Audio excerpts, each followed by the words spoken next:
second issue of this serial that we're creating here. Enough people have come back for the publisher to decide to continue. The future is secure.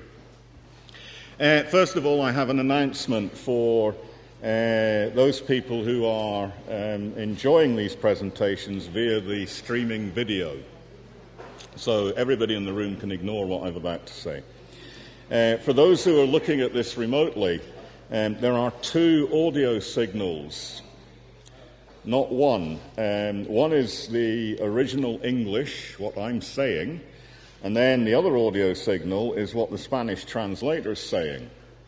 And each one of these audio signals is running in the left channel or the right channel of your stereo. Unless you adjust the balance one way or the other, you are going to be having a very interesting audio experience here. In fact, I might call this an aggregation, a diachronic aggregation. Parallel simultaneous expressions with differences in language. It's a wonderful case study. So please flip your channel to mono, left or right, and you might then be able to make some tiny sense of what we're saying. So, the next major topic is description. I'm taking a sideways approach to this because it's a difficult thing for all of us who have been used to the idea of types of description in the classic RDA and AACR2 preceding it. Description becomes something very, very different in the context of linked data and the other contexts that Linda mentioned in her presentation. So I'll talk about description as it's meant in resource description framework, what that means in the context of linked data and the semantic web, and finally, how this is affected by the difference between or conflation of attributes and relationships, and the influence there of the fourfold path or the four types of recording methods, and what we mean by record anyway.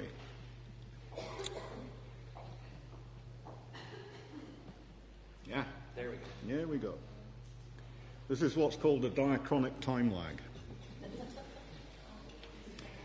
Okay, Resource Description Framework, or RDF. Some of you may have been present at the previous seminar held here in this very room a couple of years ago when I talked in more detail about RDA as linked data and RDF, and that presentation is available on my website for anybody who wants a refresher. So this is a very, very brief description. So RDF is the format of the semantic web. It's how data is stored for the semantic web. Data are recorded as triples. The word triple comes from the idea that we have a single statement which is composed of three parts, subject, predicate, and object parts in that order. So each triple is a single statement. The granularity of that statement can vary widely. But the important thing is it doesn't say more than one thing. So a description, or what we loosely refer to as a record, in the RDF context is actually just one or more triples with the same subject. So if the subject is this work, I can make two statements about it in this example. This work has title of work, my title, and this work has creator, a particular agent. So this forms a description of this work. It's a very minimal description, but it's a description nonetheless. So we can now think of a description as being any set of statements that has the same subject. And by subject, of course, I do not mean subject in its traditional sense. We're talking about subject, predicate, object, linguistic constructions. One of the most important things to realize when we're talking about the semantic web, and this doesn't apply generally to linked data, but to the semantic web specifically, is something called the open world assumption, which can be expressed in various ways. I made this new expression up for this presentation. So the open world assumption says that if there's no data, there's no statement about something, it doesn't mean that it's not applicable, that the statement is not applicable. So if I don't have a frequency recorded, it doesn't mean that the thing doesn't have a frequency. It just means I haven't recorded it, or nobody else has recorded it yet. So this is the open world assumption. It implies that all descriptions, that is, sets of statements with the same subject, are open-ended. There is always something more that can be said about any subject entity of a triple. It's really slow, right. So here's a set of descriptions. Work 1 has title of work, my title. Work 2 has creator, agent 2. Work 1, has expression of work, expression 3, and so on. And I can take this as a record of this work. But then what happens if the work is remade? So Don Quixote is made into a film. You create a new work, but now you've got something new to say about the original work, Don Quixote. It's remade as a film. And so on and so on. So as we go through time, there's always going to be more statements that can be made. And the other thing to remember is that these statements can be true or false. And as we all know now, you can make any number of false statements about something. Only one statement will be true, the rest will be false. And again, we come back to questions about the future. So the open world assumption also basically says there is a future and we cannot predict it.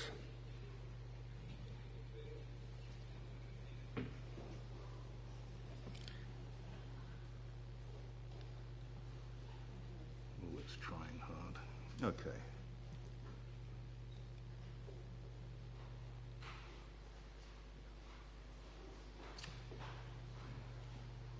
Let's now look at RDA as it currently is. In RDA, a related entity, which is actually the object of a triple, that can be recorded in RDA as a string label or as an internationalized resource identifier, an IRI, which is a URI with strange characters in it. An object IRI can be the subject of another triple statement. A related entity may, in fact, have its own description. And this is the basis of linked data chains, but I won't go into that in any more detail. So we can say that work 1 has creator, agent 2. This is a relationship between one entity, work 1, and an object entity, agent 2. Agent 2 itself can have its own set of triple statements or description. Agent 2 has name of agent Jane Doe. But of course, if we've already said that work 1 has creator agent 2, we're automatically saying that agent 2 is the creator of work 1. And here's the open world assumption coming back in again. If you say something about one thing, you're often saying something about something else.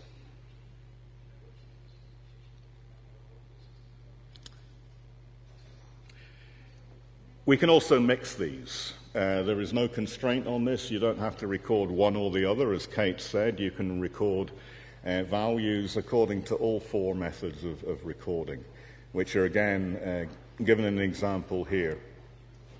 So I've discussed that a description involves the same subject, and that related entity descriptions involve objects. And now we can see that we can mix values using the same predicate with different values. So we can say work 1 has creator agent 2. We've said that already. But we or another agent can say work 1 agency can say work 1 has creator name Jane Doe. That is an unstructured description. Or has creator Doe Jane 1999, which is an access point from an authority control file, or it's a structured description. Or finally, we can say the agent has an identifier Doe J99 in some kind of authority control system. So we can make all 4 statements about, or assign 4 different values to the creator statement in a description. And so all 4 of these, because they all have the same subject, are by definition the same set of descriptions. And we have the inverse from the previous slide.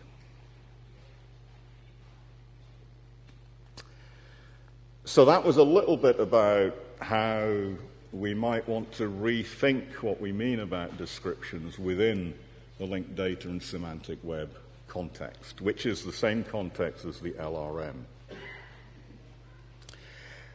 Now I want to look at relationships between works, expressions, and manifestations as they occur in descriptions. So we have the primary WEMI stack, as we call it, which has various locks attached to it. Work and expression are locked into a one-to-one relationship. Manifestation and item are locked in a one-to-one relationship. And the LRM exploits this in particular by only providing accommodation for item descriptions which have nothing to do with the manifestation. In general, the properties or the description of an item is the description of its manifestation. And only when you need to describe a specific item for donation purposes or collecting purposes or acquisitions purposes, then that's the only time that you're likely to use item-specific statements or descriptions. We've also heard already that there are these various relationship types for components. We are struggling with vocabulary here. Are we talking whole parts, aggregates, components, things contained in other things? These are all hazy concepts for a generic whole part relationship. But as we've seen already, the LRM makes quite distinct subcategories of this, which we must pay attention to. And then finally, there's the question of what does mode of issuance mean in this new context. So the primary WEMI stack we all know about. These are the primary FRBR relationships. They have not been changed at all in the LRM. So we should all be familiar with this stack. So an expression realizes one and only one work. If you have an expression, you must have a work. An item exemplifies one and only one manifestation. If you have an item, by definition, you must have a manifestation. The interesting bit is between manifestation and expression, where a manifestation can embody one or more expressions, but it must embody at least one expression. And as I pointed out, in the library reference model, most item attributes and relationships are mediated via the one and only one manifestation lock. And that's the last time I'm going to mention item. We remove it now from the analysis because it's already hooked in and locked into manifestation. This is what the whole part relationships look like. So a whole work and its whole expression and its whole manifestation form one stack, and each of the parts forms another stack. And that other stack is a part stack of the first stack. And the has-part relationship operates at all 3 levels of work, expression, and manifestation. This is really important because this has to be. You can't vary this. This is embedded in the model, and this is how we have to model whole-part relationships with all of the inferences that this diagram implies. With an aggregate, we have the aggregating stack of the aggregating work, which is a plan for aggregation. the aggregating expression, which is the expression of the plan for aggregation, and then we have the results of the plan, which is the aggregated manifestation. The aggregating plan aggregates specific expressions that they're finally aggregated into the aggregated manifestation.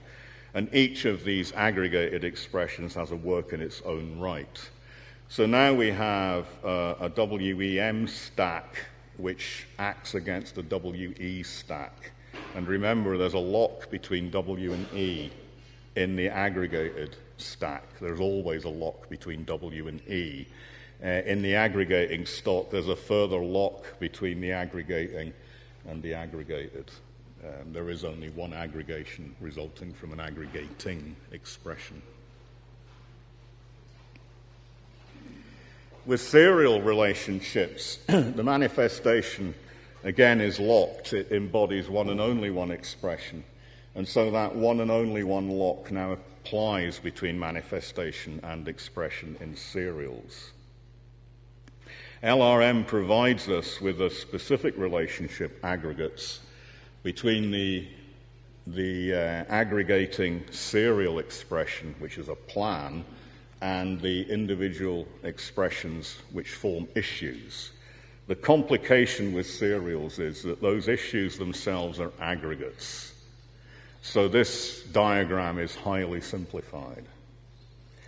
What the LRM does not do is supply us with a direct relationship between the serial work and the individual issues of a serial, and it doesn't provide a relationship between the manifestation of the serial work and the manifestation of the individual issues.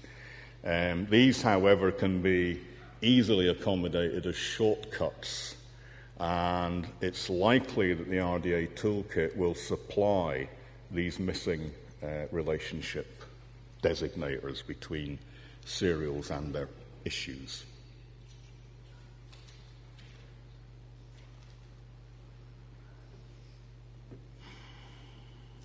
I never know whether it's clicked or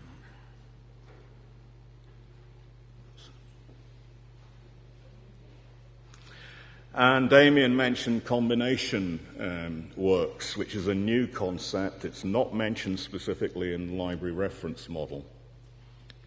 This has come about because the Aggregates Working Group presented a previous paper to the RDA Steering Committee back in May, and the Aggregates Working Group was trying to fit this kind of work into either an aggregating work or a serial work, and the RSC wasn't convinced by the argument and said, go away and think about it again and come back with something different, and this is what we're coming back with. So the first thing to note is that the combination stack, the WEM stack, that's normal, and that's what you have. You have a motion picture work which is expressed as a specific motion picture, and the content of that expression is a mix of amalgamated combinations and component combinations. So that once you've made your expression of a motion picture, you can separately and subsequently issue only the film or only the soundtrack, which is quite common. So the soundtrack is subsequently issued separately as an audio recording. Or in this example, you have an opera. So an opera combines words and music. And the expression is a combination of these two different content types. And where you have separate content types, generally speaking, you can issue a separate expression as a result. You can split it off. But you do not anticipate this. Right now, in RDA, as it said in AACR, we anticipate the libretto being published separately. So we describe it as a separate work from the get-go. But actually, the libretto only exists once it has its own manifestation, as shown in the second stack here. And so we should be describing just the combination work as is. But if subsequently content is extracted from that work and separately published as a manifestation, then we can relate them in this way. And we have a whole range of current complementary relationships in RDA, such as has libretto, has music, has spoken word, and this kind of thing. However, they don't relate the same things any longer, and we will be making adjustments to the structure of the toolkit to reflect this new reality. And once again, although RDA currently has designators for this to connect the combination expression and the combination and the part expression or the combined expression, it doesn't have corresponding relationships, despite some of the labeling, between the works or the manifestations. And again, we're still looking at how we reuse existing relationships or whether we introduce new ones. So this is still work in progress. And finally, when we talk about mode of issuance, we now have to separate these ideas out. Currently, mode of issuance conflates everything that I've just shown you together with some other specific phenomenon associated with manifestations. A manifestation can be issued either as a single unit, a single physical or logical unit, or it can be issued as a multiple unit consisting of two or more physical or logical units. And this is really where the manifestation whole-part relationship comes in, or the container relationship, because manifestation 1 contains manifestation 2, and inversely manifestation 2 is contained in or is part of, in the vernacular, manifestation 1. So what we expect to see in the toolkit is that mode of issuance is pinned down and narrowed in its definition, and all of the concepts of seriality will be removed from the definition of mode of issuance and reassigned into that really complicated diagram I showed you earlier.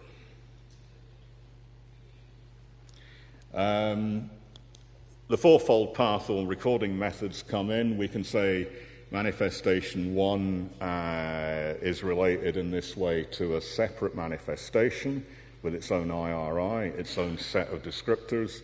Or we can say it has part and just give the name of the manifestation. Or we can have something even more general, like it just includes 36 pieces. So this is why we said earlier that we don't expect much change in the data that comes out of applying the new toolkit. What may change is what element the data is attached to. But the actual data is going to be quite familiar. It includes 36 pieces, or a content note that then lists the individual manifestations that are combined in a whole, sorry, I'm talking about something different. Lists the different components of a multi-unit manifestation, like a kit or a volume, a printed volume issued in 5 or 6 separate volumes. And we can do the inverse as well. These are no longer inverses in the terms of semantic inverses, however. Okay, so this raises a number of issues, and this is the kind of stuff we might want to discuss at the end. The focus of description in RDA has now become entity-based. We've seen that from Jamie and Linda's presentations. We are talking about describing entities and not groups of entities. We can then redefine familiar concepts like analytic description as being a set of statements, and that's a description, describing a component of a larger entity. And one of those statements will mention the relationship with the larger entity, at least one of those statements. And it can have a value for the larger entity expressed as an IRI, or one of the 3 string labels that we've shown you that are the other recording methods. A comprehensive description is the same set of statements, but this time one of the statements mentions the component entity. And again, that can be done explicitly as an IRI, or it can be done implicitly using a string label. So the idea of analytic and comprehensive description turns out to be the same kind of thing, but with a reference either to a higher level entity or to a lower level entity. And I think that's a lot simpler than it currently is. But we're going to have to retrain our way of thinking about this, and the instructions and guidance will be amended in the toolkit appropriately. And there's also a relationship with coreness. Coreness is an issue that the RDA Steering Committee is currently discussing. What do we mean, and do we need it? And I think, similarly, we need to start discussing whether we need to retain concepts like analytic description, or whether we can recast them in the new light of linked data and the LRM. These are issues that are open for discussion. What's my timing?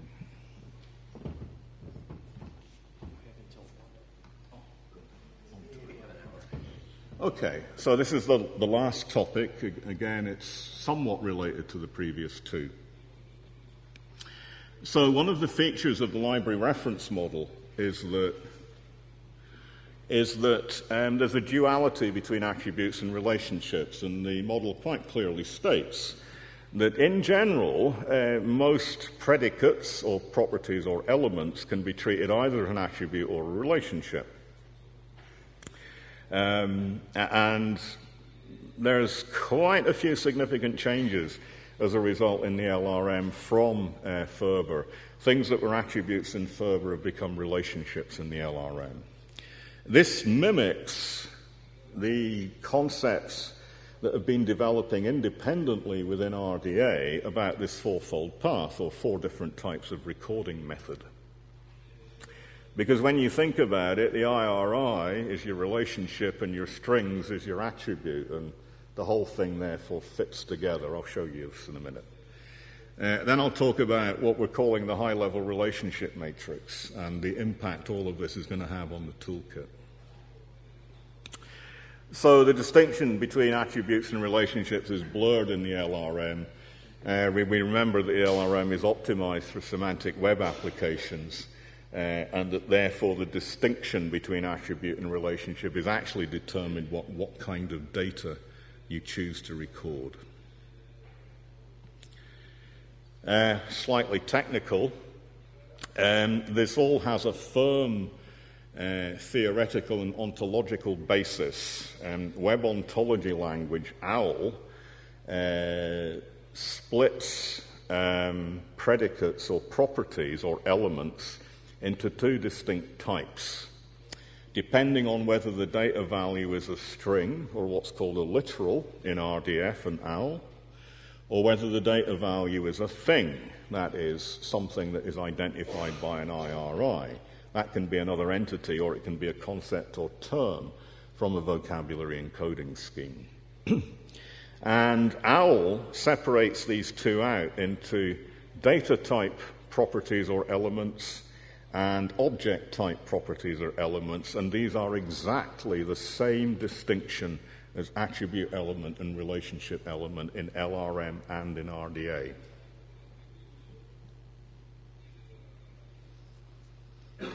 And as I said, these then also mimic and are entirely consistent and compatible with the 4-fold path recording methods for RDA. One of I love animated diagrams. So if we have an entity that is the subject of our set of descriptions, our triples, we can say in the 4-fold path or recording methods that this entity can be associated with or related to. LRM uses the association verb, RDA uses related, but they mean the same thing. We can say that the entity is associated with a note, an unstructured description, an access point, which is a structured description, an identifier, which is an identifier, or an IRI, which is another entity. This is the 4-fold path for recording methods. But of course, this is to record the related entity. But if I flip everything around in my head and make RDA entity the focus of what I'm describing, then RDA entity 1 becomes the related entity in the inverse. And it can be described by an unstructured description, a structured description, an identifier, or an IRI. This is the implication. So in fact, we can record any entity, regardless of whether it's in a relationship with anything at all, using these 4 different methods of recording data values. And this fits with OWL. The first 3 strings, which are shown in the diagram as boxes with quote marks to denote strings, these are data type properties. The attribute or relationship becomes a data type property, and the IRI makes the attribute or relationship an object, property or element. This has all been built into the RDA registry, but it's invisible, and no cataloger is ever going to go anywhere near this, so don't worry about this technical stuff. This is for application developers to make sure that our values are put into the right place so that they can serve the correct application.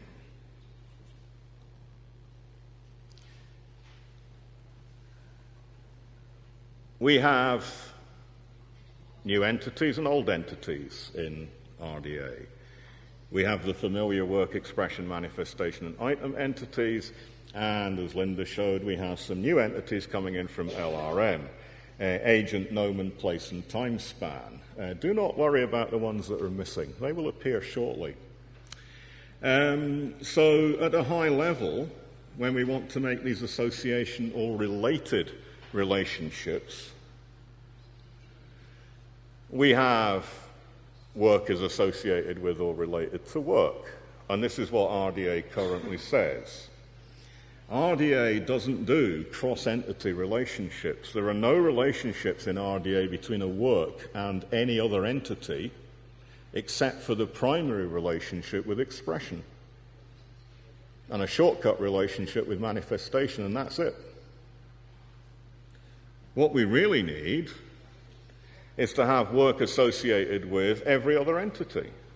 First of all, the WEMI stack, then the 4 new entities. Great. But we want to do this with expression and manifestation and item and agent. It's getting a bit complicated, folks. And this is just a high-level relationship. These are not designators.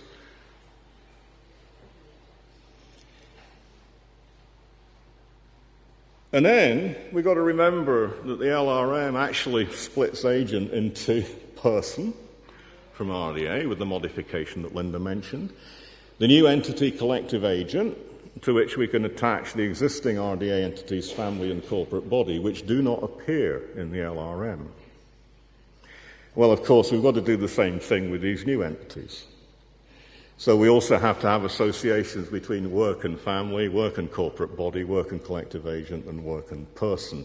And I'm not going to make this diagram less pretty than it is now by including all the other relationships, because it will just become one black mass. Okay? Don't worry about this. This is all in the registry. And it doesn't, catalogers just need to know it's there to help them, but it's not there to make things complicated. All of this is necessary. And all of this is in the LRM. Because LRM has the generic relationship res is associated with res. And this is the implication of this. So what's the impact of this on RDA elements? We've got the entities, we've got attribute elements that have now become relationship elements, and then we've got hierarchies and inverses to consider.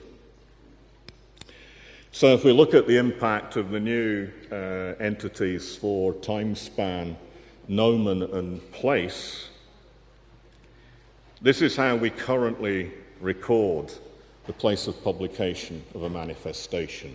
We just use the term Madrid.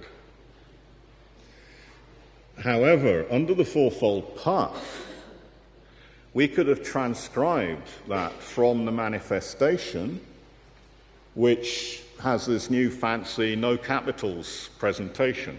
So Madrid is then presented without the capital letter M. We can also use a structured description like Madrid, Spain, because Madrid is not the only place called Madrid. But yeah.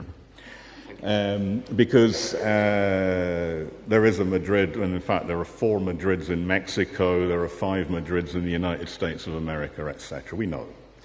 And then finally, we can also record the string for Madrid as an identifier. In this instance, it's taken from an airport directory, MAD, Madrid. But now we have a 4th path, which is to record the related entity as an IRI. And we have a related entity for place now, brand new. So place of publication stops being an attribute, and it becomes a relationship. We can do the same thing with date of publication. Date of publication might be 2017, but we can describe that as a time span entity and make this entirely linked data. So date of publication becomes a relationship. It's not an attribute any longer. And the same thing happens, and this is where it gets really scary, the same thing happens with any label at all. So titles are just nomens. So the new nomen entity, and we won't really go into it any further, and I doubt whether the first 3R Toolkit will go into nomen very much further than what I'm showing you here. We again have this quite alarming prospect that has title proper becomes a relationship and is no longer an attribute. Key title, abbreviated title, preferred title, variant title, you name it, they're all nomens because you named it.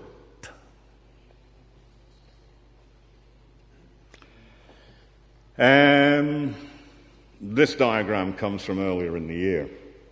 So this is the relationship hierarchy, how we fit all these different attributes that have become relationships together in a semantically coherent way. And this is how it works.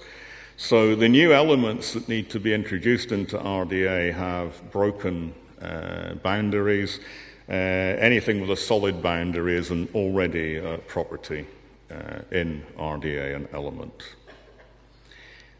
So the first thing to notice is that to satisfy path number 2 for recording methods, we need new elements for access points.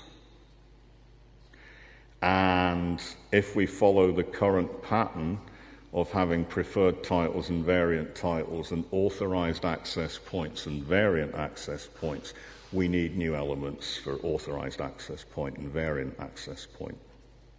Of course, we need a new element for has subject because nomens can be the subject of a work. I can write a monograph on why we chose RDA as the title of RDA. And these are all tied in with this new relationship that comes from the LRM, which is appellation. So that is the high-level relationship between a work and a nomen. A work has appellation, nomen, or a nomen is an appellation of a work. That should be the other way around. I'll change that.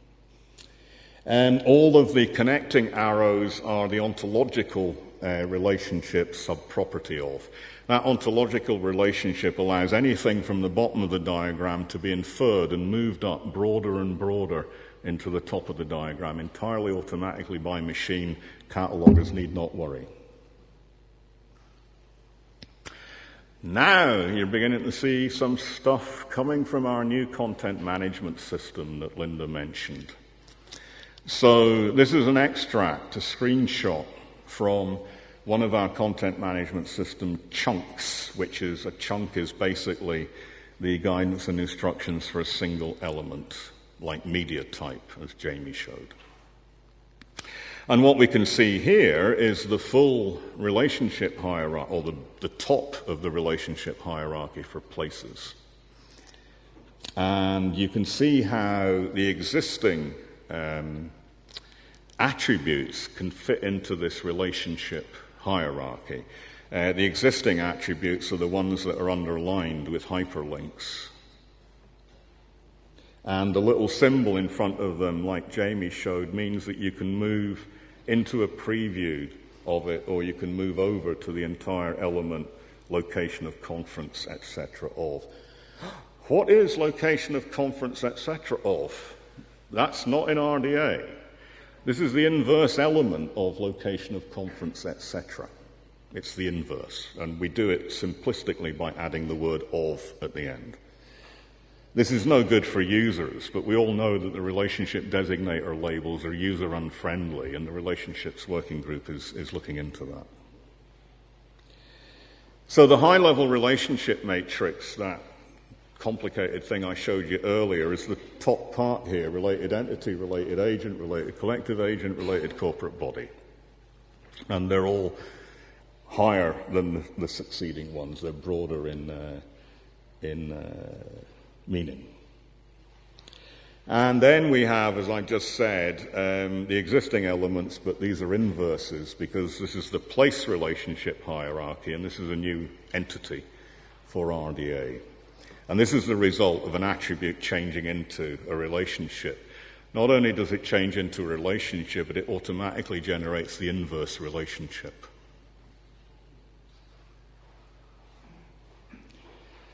So what impact might this have on the toolkit? And I stress might. We are discussing all of this later this week.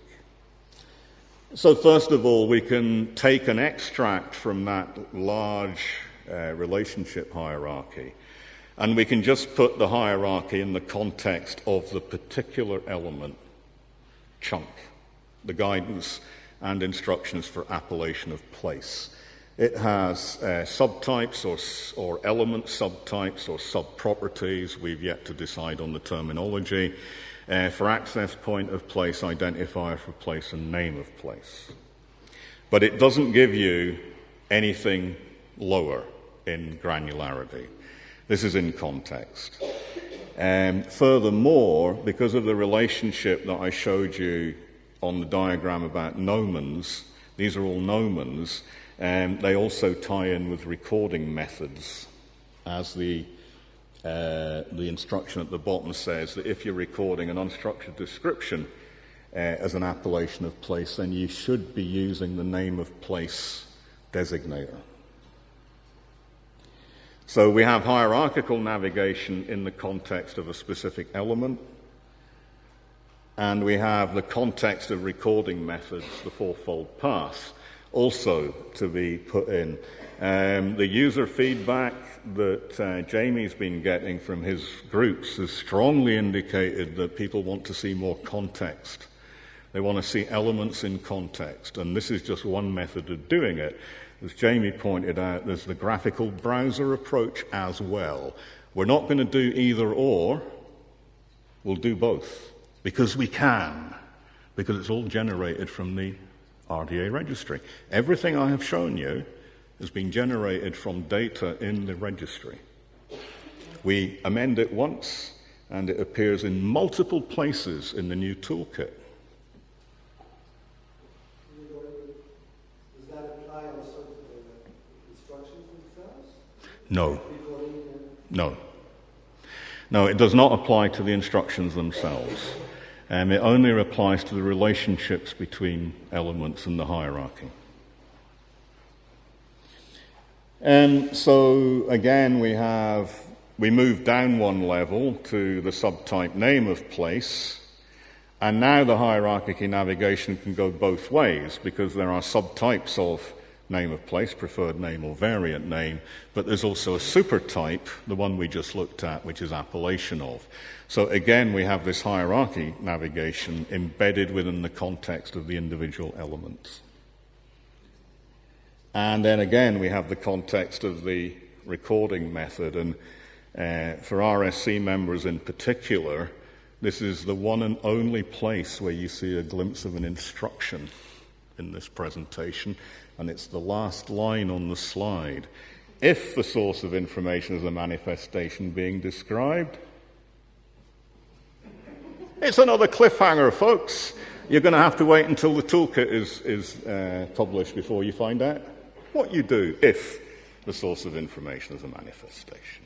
Now, the real reason is that we're still very much looking at the language of the instructions, and I really don't want you to go chasing off wordsmithing specific instructions. Really, this is about hierarchies and relationships. So place of birth of then becomes a relationship between a place and a person.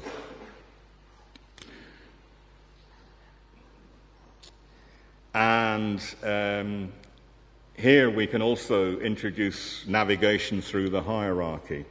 We can go up to the broader relationship, which is part of the high-level matrix, related person, or we can go to the inverse. So not only can we go up and down the hierarchy, but we can traverse it sideways. And when we traverse it sideways in an inverse, we move over to another entity hierarchy. So we go from one place to the entity hierarchy for person. That's why this diagram that Jamie showed us is going to be so very important. And again, we have the hierarchy navigation embedded in association with the navigation to the related entity. In this instance, it's the actual recording methods.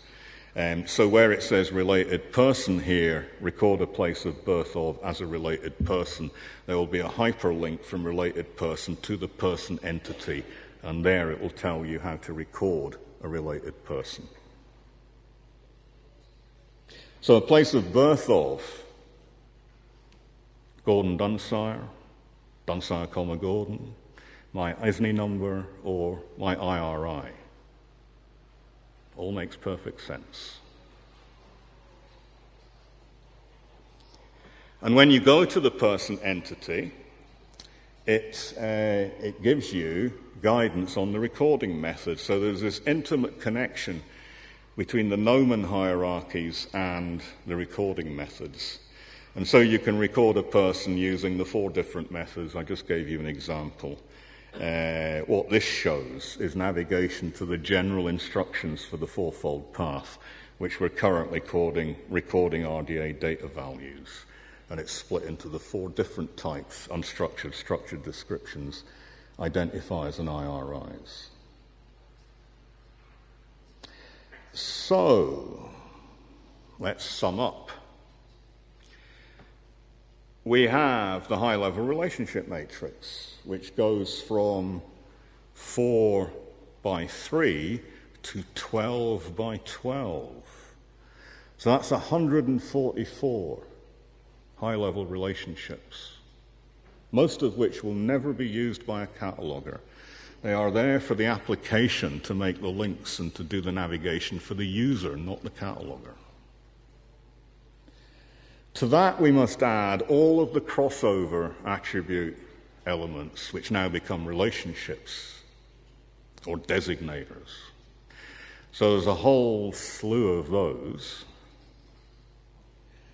And then to that, we have to add new relationship elements, such as the appellation hierarchy that I showed you, all of the relationships that we mentioned in the previous part of the discussion, the relationships with question marks about what their labels are going to be, all of that has to be added in. And then a practice that we've established in the registry, and I stress again, this is invisible to catalogers, we need to complete the hierarchies for consistency. So the LRM might not have certain relationships in it, or it may have high-level relationships that are meant to be cascaded down. And we have other things that we need to intersperse with the hierarchies in order for them to make more coherent sense and to allow this navigation in the toolkit to work more smoothly and effectively. So the result is what I'm calling the exploding designator appendix, or peritonitis for RDA. Is it about to burst because it's enormous? The current toolkit, as I've already said, assumes that entities are primary or secondary. So you often hear the claim that libraries are not in the business of describing persons or families. But the RDA board has imposed a strategy on RDA that's been effective now for 3 years, which says that RDA should be expanding to cover the needs of archives and museums. And suddenly, the description of a family becomes quite important. What the RSC decided back in Frankfurt last year was that it would stop this inferred primary and secondary entity approach. In the new toolkit, all entities will be treated equally. That doesn't mean they're all going to have the same density of instructions. We're not going to have that many instructions for persons or families or corporate bodies beyond what is required for authority control. But we will provide accommodation to add additional elements to these entities to suit the needs of other communities as RDA develops. This primary and secondary thing can't scale either. Is place primary or secondary, etc. We've decided to abandon this, so everything will be treated equally. The toolkit data workflow, that is the diagram that Linda showed you, where the data is altered once in the OMR and cascades through to the toolkit. That will handle all of this relationship hierarchy. And then we can extract that data as we need it into the toolkit in the context of the element, in the context of the entity, which I've already shown you. And what I cannot show you, you're going to have to wait till June, because even I don't know what it's going to look like, the one giant appendix where all the relationships are there, and you can move up and down the hierarchies, you can explode hierarchies, you can contract them, you can move across. So this is in our heads at the moment. We'll explode it outwards into the toolkit. It will not be called Appendix Z or X. It will just be another area of the toolkit, because we're abandoning appendices I, J, K, and M. They will disappear, because they're all part of the one gigantic exploding designator appendix. And with that thought, we open the whole room to discussion. So please ask questions or make comments about anything that we have presented today.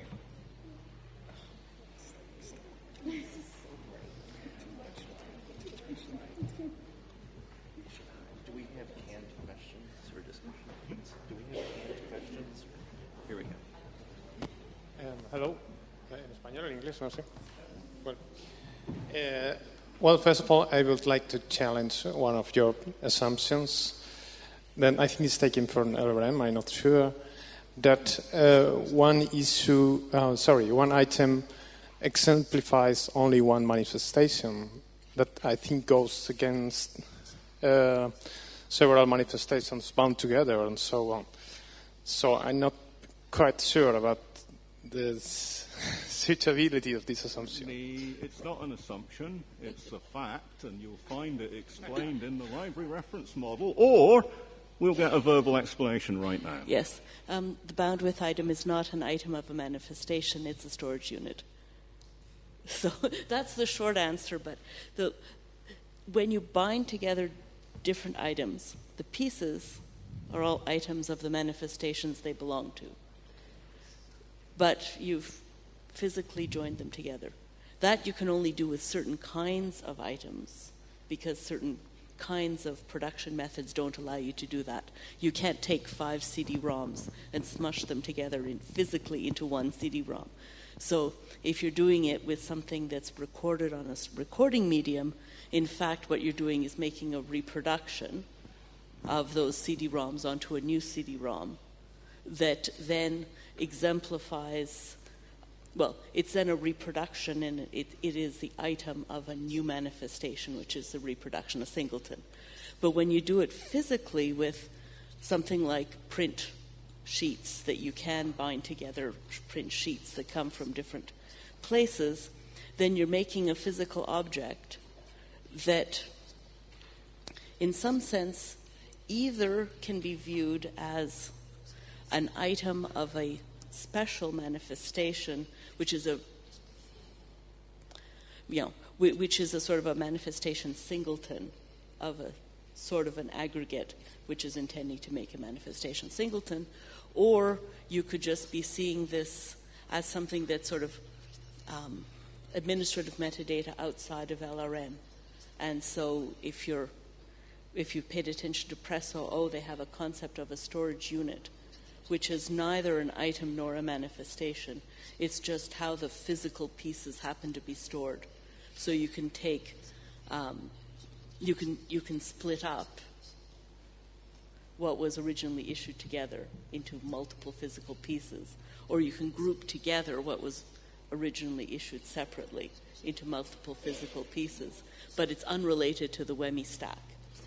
So if you do it so that it doesn't have any impact on the works expressions, manifestations that were originally there.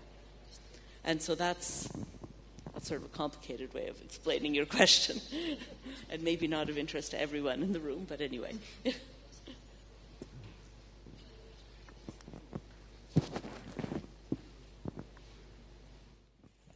Hello. Sorry if I insist with the item, but what about, for instance, custodial history or immediate source of acquisition? We could have 5,000 manifestations with the same relationships, item relationships, the same previous owner, the same immediate source of acquisition.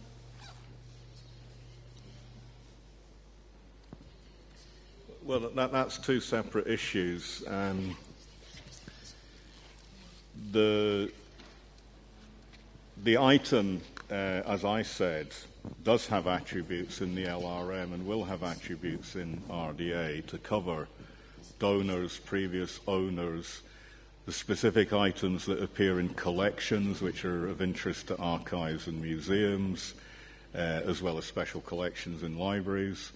And so there are one or two relationships between item and agent, for example, that govern acquisitions, donation and things like that. Now, I have to be very careful here because acquisitions data is out of scope for RDA. RDA is not supposed to be telling you how to describe acquisitions data. It never has been in scope for RDA. And it's not in scope for LRM either. LRM quite clearly states that it's only concerned with bibliographic description, not with other processes associated with libraries. The second point is to do with what happens if you have, I think this is what it is, what happens if you have an aggregation which is fixed and it manifests itself in different formats. So you can have selected poems of Byron, first edition, second edition, third edition, and in fact they're all the same because these are just publishers' editions but different manifestations. Or you can have selected poems of Byron online, on CD-ROM, in print. You can have it manifested as spoken word. It's not beyond bounds of possibility that somebody could just speak all of the collected poems of Byron. And that would be another expression and manifestation. The LRM has recognized this and introduced this new aggregates relationship between the aggregating expression and the expressions that are aggregated, because that then allows you to fix everything at the expression level, and then you can connect it to multiple manifestations without having to repeat the relationships over and over and over again. So that device is there specifically to meet that case study of the same aggregation being manifested in multiple ways. So the LRM does take care of these things. A lot of work went into the LRM, and we shouldn't dismiss its output without very deep thinking as to what's wrong with it. It's an IFLA standard, it's undergone peer review, it has been many years in the making, and some 40 people, experts, have been involved in its creation. So ask not what's wrong with the LRM, but what's wrong with our current thinking about bibliographic description in the modern age of the digital environment. So I hope that answers your question.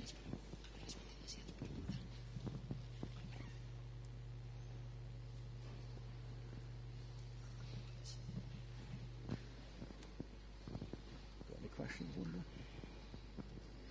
No?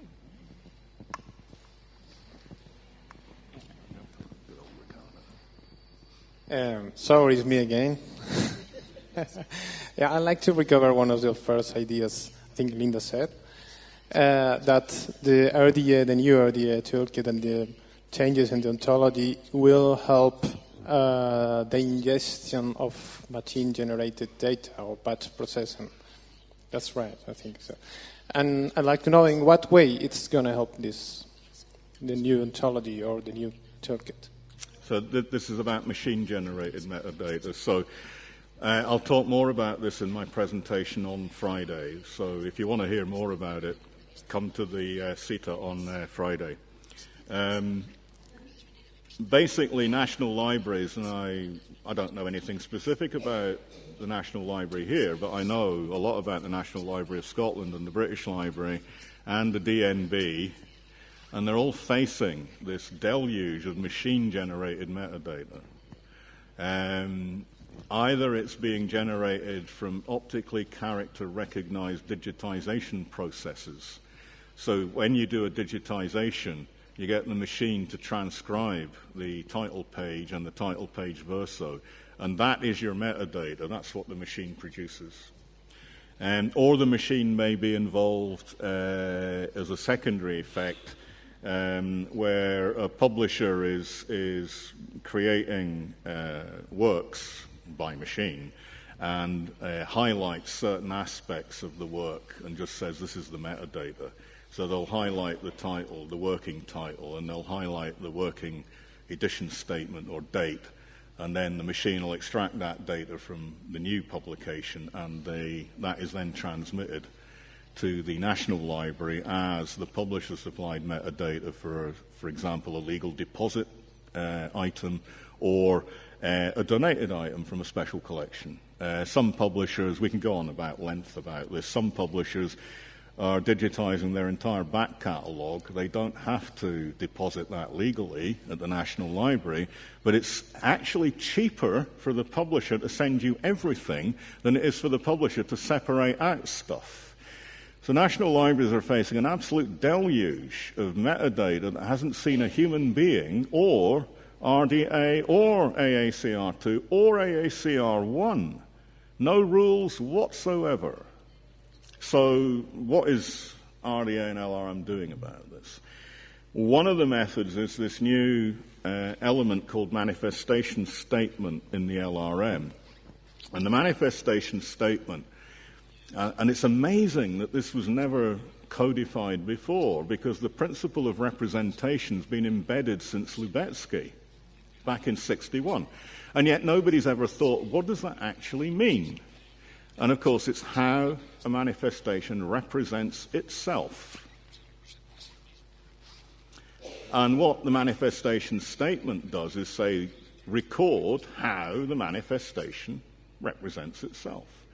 And most of this is going to be transcription, because you transcribe not everything, that's what the machines are doing, but the human can use machines to create manifestation statements in the normal process of cataloging. As I said in previous presentations, we all carry, I don't, but the rest of you carry, devices that allow you to do this, and you never use them. They're called smartphones. You can take a smartphone out, you can take a picture of the title page that you're cataloging, you can have it OCR'd through an app, and you can have the app put the data straight into your RDA record. We're not doing any of this. What we're doing is we are employing highly trained, highly skilled, educated professionals to sit there copy typing. Not copy cataloging, but copy typing. This is crazy. In an era when there's too much data to catalog, too much stuff to catalog, and budgets are being reduced, it is not an effective way of using a budget to have highly trained catalogers do transcription. We need machines to do it. So the manifestation statement is the generic way of doing this. In the LRM, you can split it down into sub-statements any which way you want. What RDA is thinking of doing is having only a few subtypes of manifestation statement, which roughly correspond to the areas of ISBD. Not specifically because this is the process of harmonization with ISBD. It's because it has a common root, a common cause. The manifestation statement, like title and responsibility statement, comes out of the entire tradition from the 1850s onwards of how publishers present the information as to how a manifestation represents itself. So usually the title is accompanied by the statement of responsibility, and so on and so on. So the edition statement usually contains the name of the publisher, the edition number, and the edition date.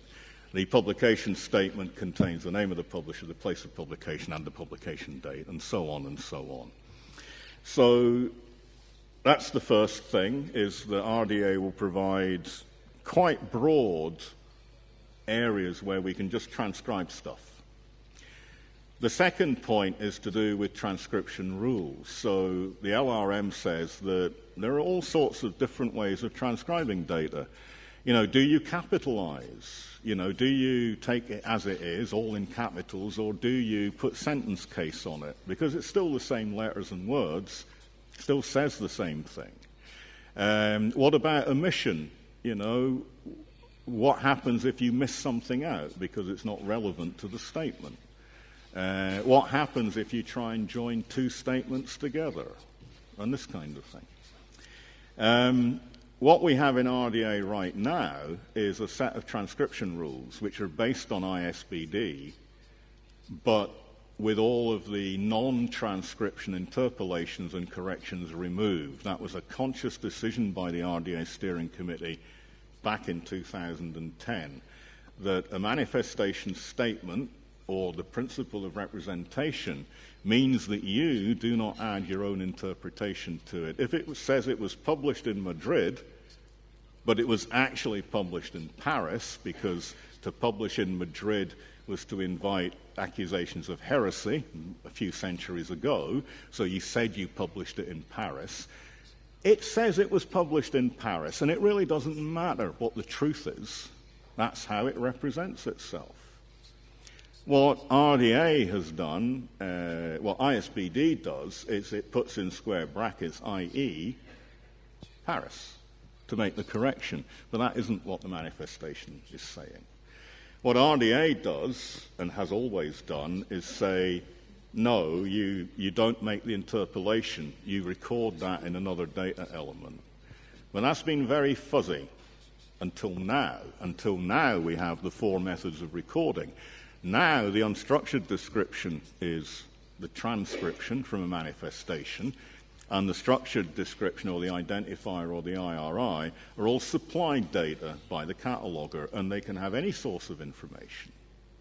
And so it's all becoming a lot clearer, at least it is in my mind, as to how this is going. But the transcription rules in RDA are not optimized for pure machine transcription. And if we really want to make cataloging more efficient, using smartphones and digital devices and all this kind of thing, what we have to have is a set of transcription rules which actually just cover the bare minimum, and it's something that you can tell a machine how to do. So we envisage, for example, that, and this is happening already, that you have a tablet and you take a photograph of the title page with your tablet of the manifestation that you're describing. You then, it's all OCR'd and presented on the tablet screen, and then you take your finger and you go, title and statement of responsibility, dump it here, dump it here. And the machine will add in the mark of omission if it detects an omission, and the machine will collapse what we call white space. So white space is double spaces, carriage returns, indents, exdents. None of this affects the representation. It's just layout. And so the machine can do all of this. So we're evolving a new set of transcription rules for manifestation statements, which are unstructured descriptions and nothing but. But we will still allow the original element, like statement of responsibility will be retained in RDA for the foreseeable future. And that can be used for transcription using the current RDA transcription rules, which specify capitalization and other things that machines can't necessarily do. Pat is the chair of the capitalization working group, and to have a single app that knows how to capitalize every language in the world is a pretty tall order. And that's what you would need. You know, the machine would also, by the way, be detecting automatically the language. They are extremely good at this now. And doing translations. So, you know, we need to be exploiting the digital networks and services and hardware that we have in order to make cataloging more efficient. So this manifestation statement is one of the major ways forward, I think, for RDA. And cataloging agencies, particularly national libraries, should now start thinking about how to exploit this flexibility. Because in your profile, your agency profile for RDA, you can specify that you don't use this recording method, or you don't use this element, or you do use this element, or you don't use this manifestation statement, or you use these transcription rules. And so you have a much more flexibility over how you use the toolkit, and we're providing as much flexibility as possible, not just to help individual catalogers, but to help entire armies of catalogers who are trying to struggle to cope, you know, with this deluge of additional data. I would add that the new redesign of the toolkit will be optimized for tablet use. A good point. To make it more useful in Gordon's future world. It's the catalog in your pocket idea. You know, you can have the entire Library of Congress catalog on a single USB stick. A lot of people do. You know, so we need to exploit this digital technology far more than we've been doing, I think, in the past. And RDA is certainly, the RDA board very much supports this approach for obvious reasons, because they still have to deliver national bibliographies, and they're not getting any more money to do it.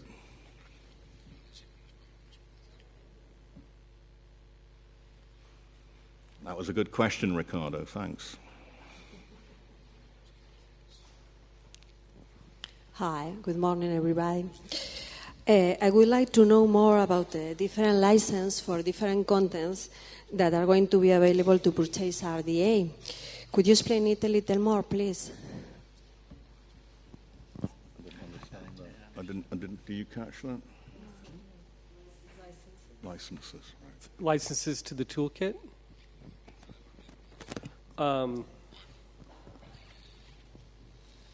The licenses will be the same as we have in the past, as far as pricing goes, etc.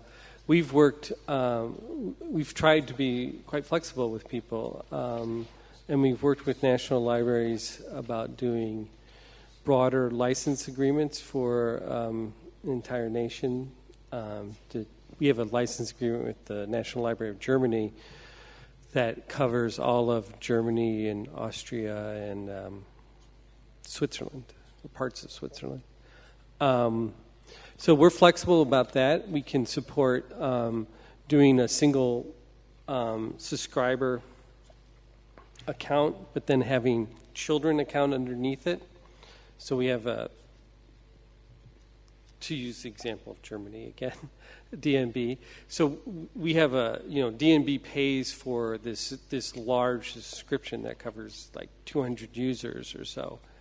But within that, we could have children account where each institution would have its own account in our system, and I mean that you would have the ability to set your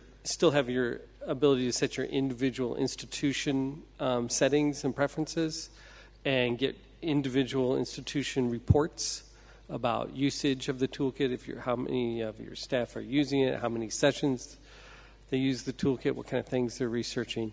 So it could support both the large consortial type license that would reduce your costs per user, but also provide the unique institutional level aspects of the account for each institution, etc. I hope that addresses your question.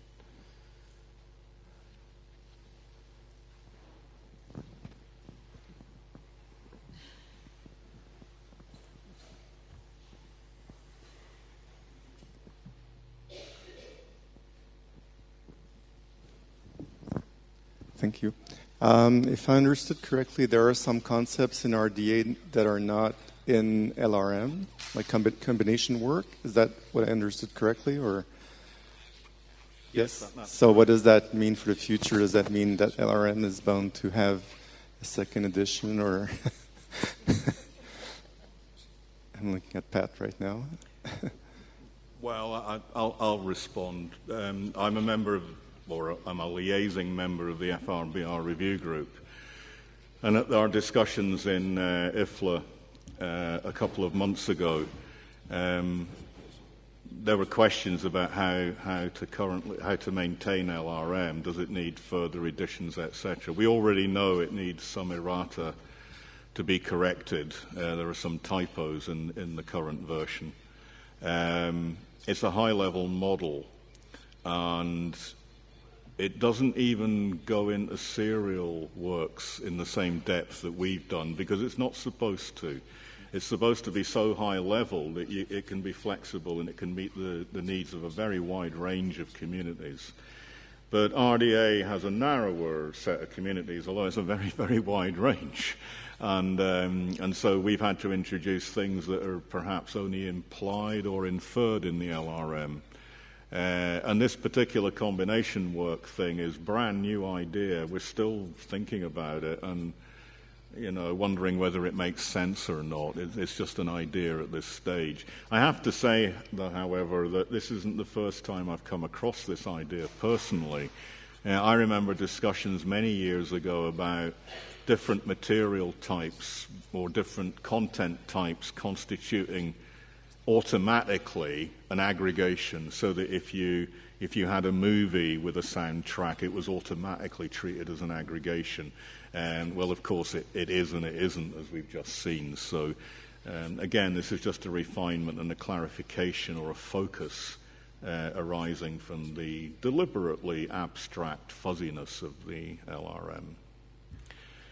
The only other development that I'm aware of is that the library reference model itself is compatible and takes account of the object-orientated version of FRBR, FRBR00, which has an extension called Press00 to deal with serials. And everything we've shown you about serials, if you want to really panic, go read Press00, because if you think that was complicated, you should read Press00. Fortunately, I'm a member of the Press00 review group as well, so I do understand it. And the ISSN Center is also closely involved with this, so we are thinking along similar lines right now. The important thing about FRBR00 is that it is itself an extension of the SciDoc conceptual reference model, which is used by the museum community and has now got widespread acceptance. It's being used in many, many, many projects. And so if we can make LRM fully compatible with FRBR00, we have an unbroken area of compatibility between SciDoc CRM and RDA, which then meets the RDA board strategy of accommodating museum and archive information. So the only development that the FRBR review group has agreed to proceed with is the development of LRM00, or Luramu.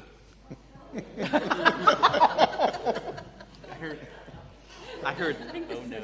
Species of eel, maybe? Yeah. Nobody heard of a Luramu before? Thank you. I'm joking. We had, you know what catalogers are like. We spend hours about what the correct pronunciation of FRBR is. Is it FRBR or is it FRBR? We've had, I'm not kidding, tens of hours of discussion about this.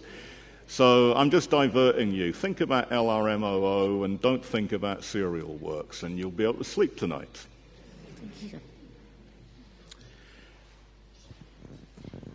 We have time for one more question, I think. So this is your last chance. Oh, good. Hola, otra vez. Hello again, yes. Well, actually, this is not my question. Someone suggested me. I think it's a good one. We are working now on our library, British Spanish National Library workflow for RDA. We are looking and we are following the RDA text as it is now, going by entities. We are now the manifestation entities, and I want to take your advice. Is this a good idea? Should we wait? Or shouldn't we? Can we do something in advance? Well, that's the best question of all. Okay, this is really, really awkward, right? So I'll first of all describe what we're trying to do for existing users of RDA, and that means translators as well as people who write policy statements. They all have to make adjustments because of what we've shown you. So what we're trying to do is we will release definite decisions as we make them. So we made a definite decision to base everything on element focus within entity chapters so that you can already start to develop rough training materials and documentation for your own staff. We will accelerate that process in the new year, and we will try, as Jamie said, he would like to see a translation issued in June as well. Well, you know, he can try. But we need to release the original English text to the translators as quickly as possible. So we have a lot of wordsmithing to do. The target is to have some of this stuff released to people in January and February next year. You don't have to change practice. You can use the current toolkit. Jamie said it will be available for another year. And you can base your training and adaptation of RDA on that. But you would be doing two bad things. One is you're going to then have to retrain people into these new concepts. And I don't think it's very fair to, you know, do one thing and then the other. And secondly, we are not maintaining the old toolkit. You will lose all the benefit of the LRM, you will lose all the benefit of this machine environment that we just discussed. So this is a big, big decision that catalogers and agencies have to make. My personal advice is, if you're not already using RDA, is to wait until June. Seriously. And then, you know, just wait. And I know that this can be politically difficult. But try and wait until June. There will be free webinar and other training materials released at that point, and we fully expect the national agencies already using RDA, such as the British Library and the DNB and the Library of Congress in particular, that they will start producing training materials. They will make them copyright free, as they've done already, and everybody will be able to benefit from that. So that's all I can say. It's a very difficult decision. It depends on the particular circumstances of the library. If you can delay until June. If you can't, try and make the bridge, you know.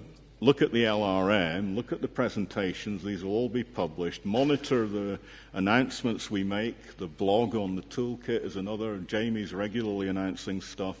RSC will be producing the outcomes of its meeting this week, and we will use all of the usual devices to try and keep you up to date with where we're going with this.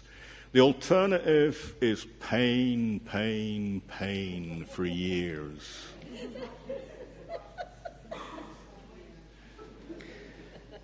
On such a cheery note,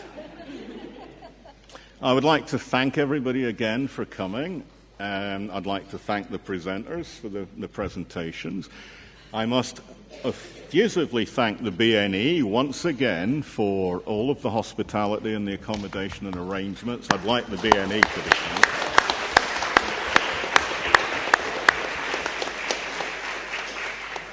thanked. I would thank you for your indulgence. This is difficult stuff. And believe me, when we present this stuff, we're going, I'm not quite sure what I mean by this any longer. So it's kind of difficult, it's complex, but we're catalogers, we're used to that. So for those of you who will be around on Friday, there is a full seminar on Friday about RDA in Spain, where RDA is going, and I would encourage you to attend that and learn more about where RDA is going. So thank you very much.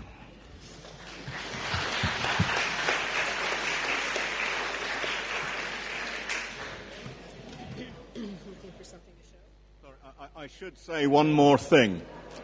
One more thing. Please use the emails. If you have any other questions, send us an email. So these are the data shells for the policy statements, and you see they're all titled.